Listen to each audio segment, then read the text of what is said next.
Oh, there you are, YouTube. We are out at the theater to see Superman today. Very excited about this. We're going to watch it in IMAX. Can't wait to see it on that giant screen. And I'm decked out in the Superman gear. Got the Superman shirt. Got these Superman socks right here. I forgot my cape, though. But what are you going to do?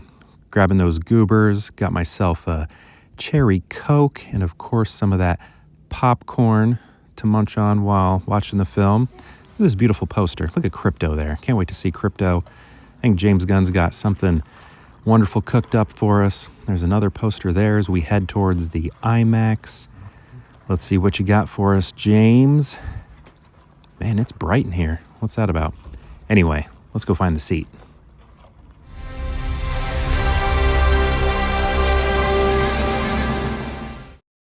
All right, everybody, we are back from the theater. We watched it in IMAX. We watched Superman in IMAX, and that was very emotional.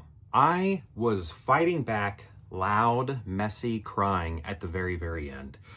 And I feel like it's setting up something really big. Gosh, I don't know. How do I even want to approach this? So maybe we'll talk about Corenswet. David Corenswet, I thought he did a wonderful job. He just seems like such a good guy. I love the way his Superman wouldn't curse, which I know isn't like, that's not new, but that is just the way he played it, the words he was saying. Like, he didn't even say the word heck. He said, what the hey? And then there was a part where he's like, golly, but it was all said so naturalistically. It wasn't like, silly, and they weren't necessarily, there wasn't anybody there to make fun of it. Like whenever Captain America does that in the MCU, it's like a joke. They turn it into a joke, like, ha ha, look at you nerd. It was done in a way to where it could establish the character and not like make him seem silly by having another character comment on it, which I thought was great. His suit, how it like looks a little loose and everything. I don't know, there's something nice about that. It has a, I guess, realistic quality. I don't know, something. I really like that it wasn't form-fitting, and it felt like George Reeves or something. That's sort of how I saw it. George Reeves, right? Sometimes the S, I'm trying to remember. Reeves. It had that, but his is more spandex in George Reeves. I don't know. There was just something great about the way his suit looked. Rachel Brosnahan, love her on Ms. Maisel, though I still have to watch that last season. And I thought she was a wonderful Lois. This movie also just like drops you in. I think that's nice that we don't have the whole backstory. It's like just jumping into the comics. Let's say you are interested in reading the comics and you just start right now. That's what this is like. Like, everybody feels established. I mean, it does give you some text at the beginning to help you understand where we're at in this world, in this universe, and that is very cool. I love all of that. The way it's handled, and it's not like, with the comics, like superheroes, he's like kind of the first superhero in a way, right? Superman. But here, like, metahumans are established. It seems like they were there well before him. So he's not like the first, right? And it gives you this lived in quality. And there are other metahumans out there that he's, fighting alongside, or he's not fighting with, or he lets them do their job while he's having a rest. All of that is very cool. I like the lived-in quality, and that we didn't need all the world. The world building just happened in a different way, basically. It was established, and then we were getting acquainted with it, which is really cool. Gosh, what else? Nicholas Hoult. I kind of don't look like him, but the bald head. I was like, I've never shaved my head like this before, and I'm in there in the movie theater and seeing Lex with the bald head, and I'm like, oh my gosh, I look like Lex Luthor in here. But I'm wearing that Superman shirt. So many Superman shirts. Everybody clapped at the end. There was clapping in the middle of the movie. It was just that. All that was so great. Nathan Fillion was really funny. I like the way he handled Guy Gardner. I don't know much about Guy Gardner, but I liked the way he played him. I remember thinking, like, when he was cast, I was like, yeah, he's kind of like old for this, and he doesn't seem too muscular or whatever. But this world that was created doesn't need extreme built bodies, which, you know, does work also, because in Man of Steel, I thought, that was a good look also. But what's being established here doesn't have that. What's her name? Isabella Merced? Is that how you say it? Hot Girl? I don't know much about Hot Girl. And also, I never saw Shazam. Is this the same actress who plays Hot Girl? Isn't Hot Girl in Shazam? I actually don't know. I never saw the movie. Is she the same actress? Did she get carried over into this universe? Because some people do. There's like little bits where it shows, some of the Snyderverse, I guess, exist here also. I hope that's not like a spoiler or something like that.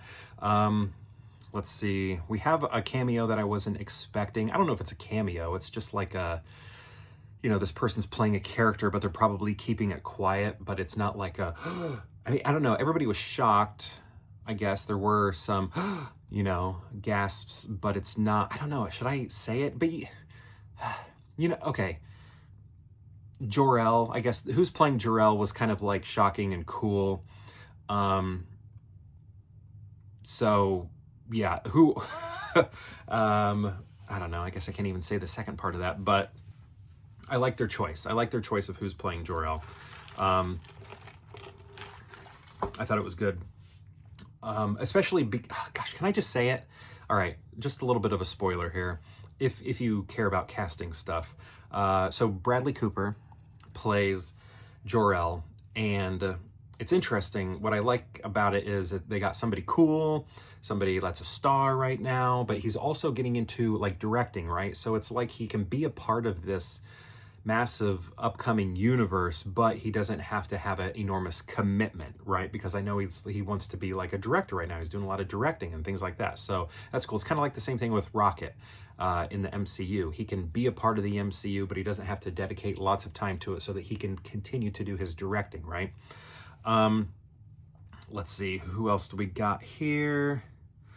The Jimmy Olsen character was great. Metamorpho, oh my gosh, I don't know anything about Metamorpho. Maybe I saw him in Smallville or something like that, because I've seen all of Smallville, but I don't remember him. Why also do I know that actor? Anthony Carrigan played him.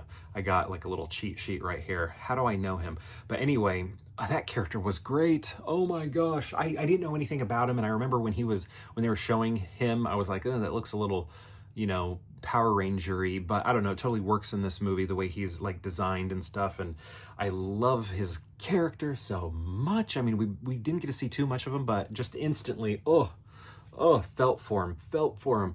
Oh my gosh. Mr. Terrific.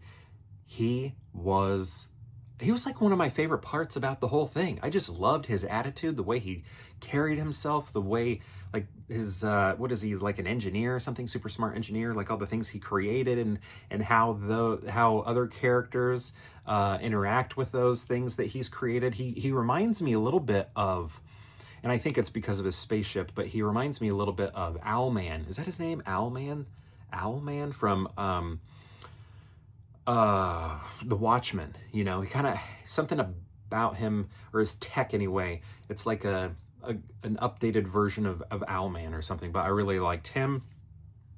James Gunn was in it, of course, or sorry, Sean Gunn was in it, of course, but not as Weasel, is that his name?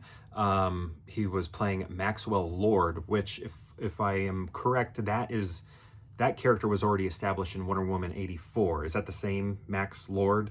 But we barely saw him. I just saw that in the credits that he was playing a character named Max Lord. He's in it, but it's not like people are like, hey, Max Lord, or anything like that. Maybe his name was at the bottom of a screen because we're watching like an interview with him.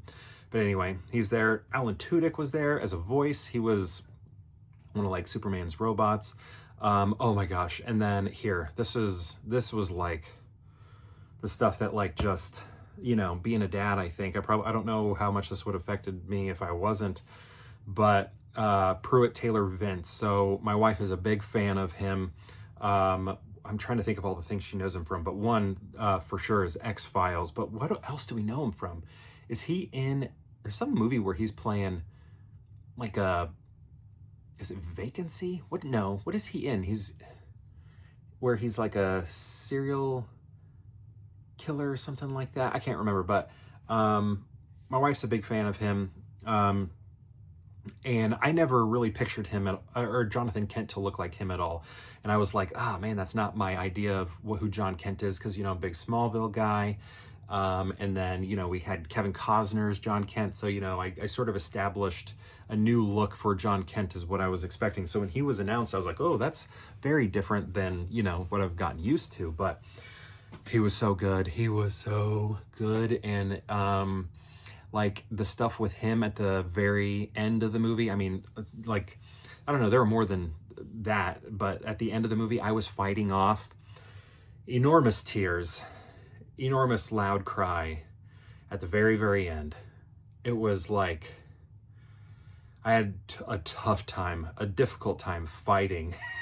My, like, tears were happening, but I'm talking about like the vocal cry during, some moments with him and Martha, and at the end, and I was, God, oh gosh. Wendell Pierce as Perry White is awesome. Neva, is it Neva or Neva Howell, Martha Kent, she was really good. She was very funny. Also, who's this person? Beck Bennett from SNL, I know him from, but who's Steve Lombard is who's playing him? I don't know. Who's this? Annalisa Cochran. Was she the blonde person in the Daily Planet? Who's that character? Because that character looks like she's somebody, but I don't know who. I don't know the comics well enough to know. Superman's my favorite DC character, but I'm not like a, you know, I know everything about Superman. Definitely not that. Michael Rooker was a voice. Yeah, they're just like, oh, no, this person here. Cat Grant. Who's Cat Grant? Because that character seemed like it was somebody I should know, like from the comics or something like that. I need to know who that is. Oh my goodness, and look, William Reeve, that's Christopher Reeve's son. That's cool that he was in it as well. Wow, he was a TV reporter. But I just thought all of this was good. We also got like a kaiju sort of thing going on.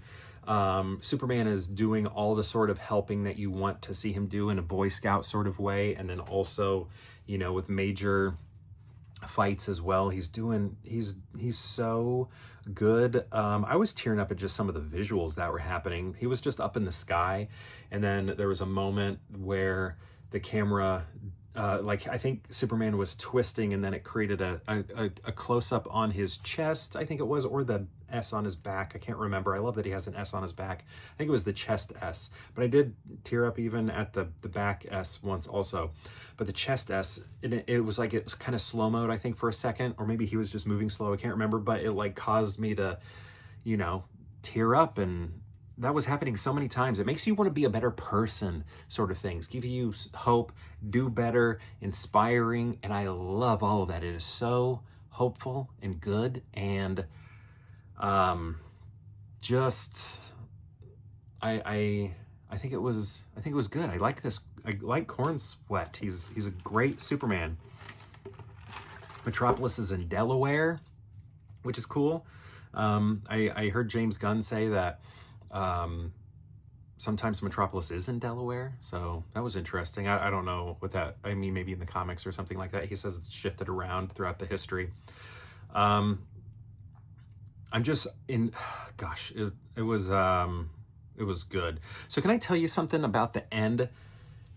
Maybe did I already say this? I don't know, but something, no, okay. I don't know if this is a spoiler. So let's say it is a spoiler so you can, I don't know. Do I even want to say this? I'm not going to, because if you haven't seen it.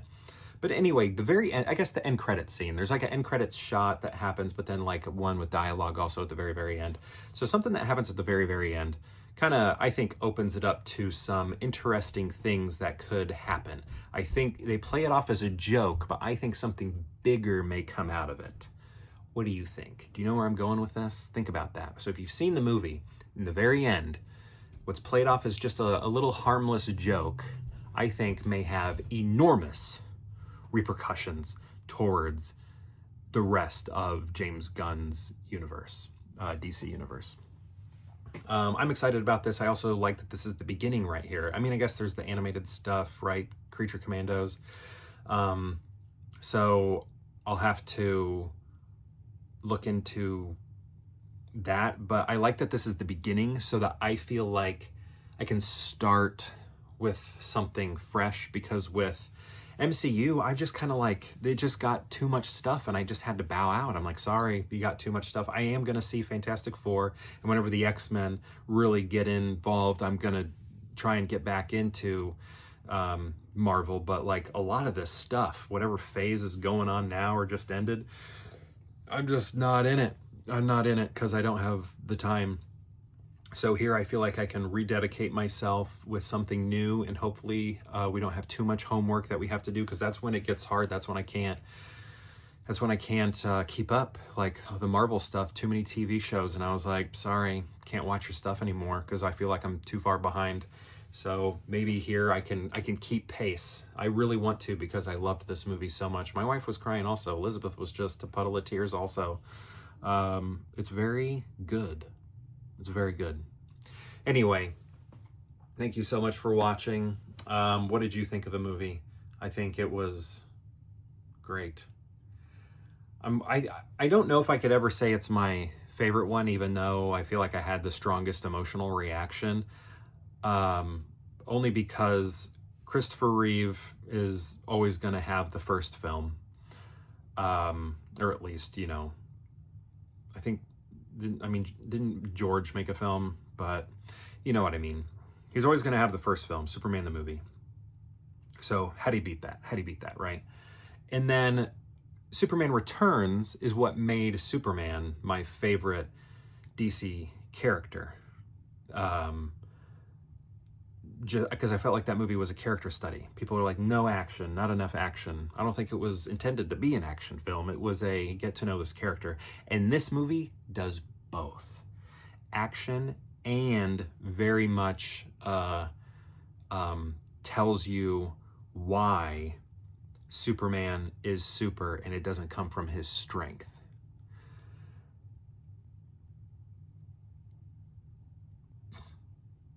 Nope. Okay, I gotta stop here. Look at that. It's making me tear up again. Great movie, James Gunn. Awesome. Anyway, what did you think of the movie? I loved it. I'd love to know in the comments below. And perhaps we'll see you tomorrow for more Pure Hangout.